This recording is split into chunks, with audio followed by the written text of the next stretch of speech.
What is your name? Please. Daly. James Daly.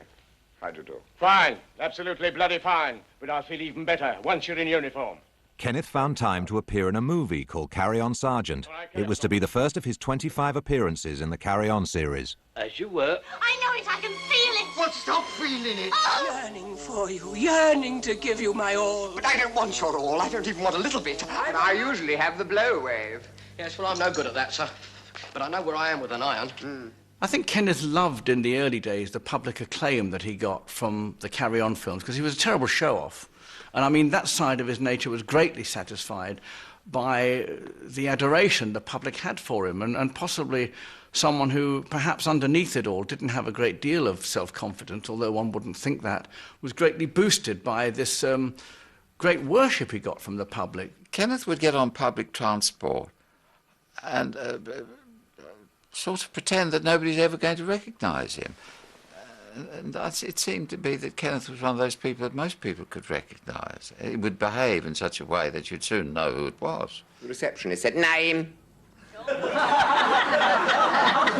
my face, I should have thought that question was superfluous. Sure, I don't know your name. Who are you? That's well, I don't know your name. Sure, well, I've got to announce someone, haven't I? I've got to announce you on the intercom. I'll send you up to the studio. What's your name? I said, just call me Kenneth, and I'll try and think of something to call you. Kenneth continued to perform in straight theatre, but audiences loved him for the outrageous comic characters he played, especially on radio. In future, you want to use a bit of common. Years ago, he did Round the Horn. I mean, I have to say, in those days I was still at school and we weren't allowed to listen to Round the Horn. Sunday lunchtimes were not allowed. Hello, anybody there? Oh, hello, I'm Julian and this is my friend Sandy. Oh, no, Mr. Ord. Oh, very nice. Because it was all innuendo, actually, and you know, you were at church school and you were not allowed to listen to that sort of thing. How can we help you, visage de coeur? That's French for art face. For a start, I'd like to brush up my Greek. Oh, don't let us stop you if it gives you any pleasure.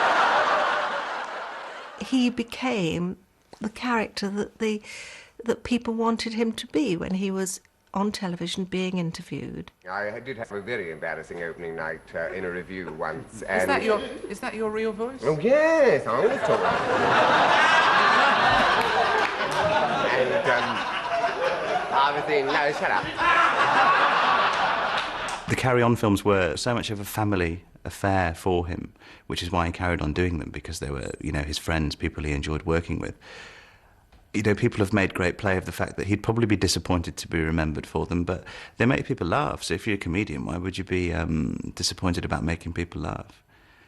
Okay, he was a serious actor in the early part of his career, but, you know, he made the choice and went down the comedy route. What are you doing with your thing?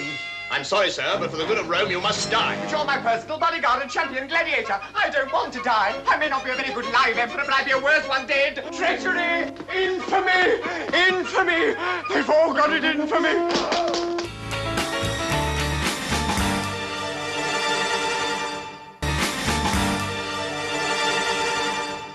Hans nay.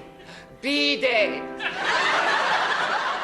Kenneth Williams' erudite wit and outspoken personality were a surefire hit with audiences. He was invited to add spice to chat shows, panel shows, and host his own shows, transforming from actor to entertainer. That's a knocker, isn't it? The French, I mean, not the...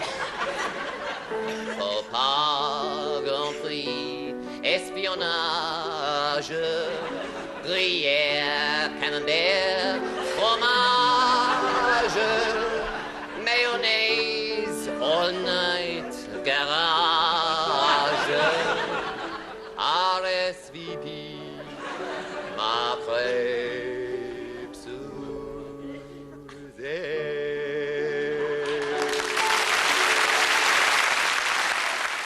His steadfast supporter and #1 fan was his mother, Louis.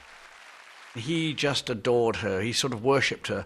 And there was a lot of Louis in Kenneth. I mean, she was very quick-witted, very sharp Cockney, very quick turn of phrase, very strong personality. In 1972, Kenneth moved in next door to his now widowed mother. Although they saw each other every day, Ken's flat was still very much his own domain. You go into his flat, a tiny hallway. To the left was not a very big lounge. He had a galley kitchen, which he never used, actually. I mean, only to make himself a cup of tea. He certainly didn't use the cooker, because the cellophane had been on the cooker for years and years and years and never came off. And then he had his bedroom, and within his bedroom, a single bed in there, and to the right of that was his desk, where he did all his writing, and that was it. All the other people in the flats had cleaners to come in and clean. He couldn't afford a cleaner, so he would run the hoover up and down and put on a funny voice pretending to be his own maid. I don't think anybody could have lived with Kenneth Williams. I think he would be the first to say that. I don't think anybody could have lived with Kenneth. Privacy is the most important thing in my life, and anything which invaded that would be a threat. So consequently, I live a life of celibacy. I am not interested in the other. And I'd phone him up and I'd say, fancy a bit of supper? No, dear, I'm not going out tonight. No. And then 10 minutes later, he'd phone and say, oh, we suppose we could go. And we go to this lovely club I used to go to, where he loved chatting up the waiters. He had the best time. Oh, it's a trick, dear. Oh, there's one over there, dear. I mean, and used to tell me, I don't think anything ever happened in that part of Kenneth's life, certainly in those years, but he used to love chatting up the waiters. He seemed to me that he was very often this rather supercilious, rather grand. He was indeed very erudite. He knew a great deal about many, many things. Music, he was well read, he was very highly intelligent. And then he could slip out of that on just so quickly, and he could just scoop into this wild, mad, maniac, face-pulling, campy, outrageous character. And in the middle of this sequence, I let one go. It was the sort of lunch, that lunch. And, Do you mean you let one go as in you let one go? Right. I think the dictionary term is eructation.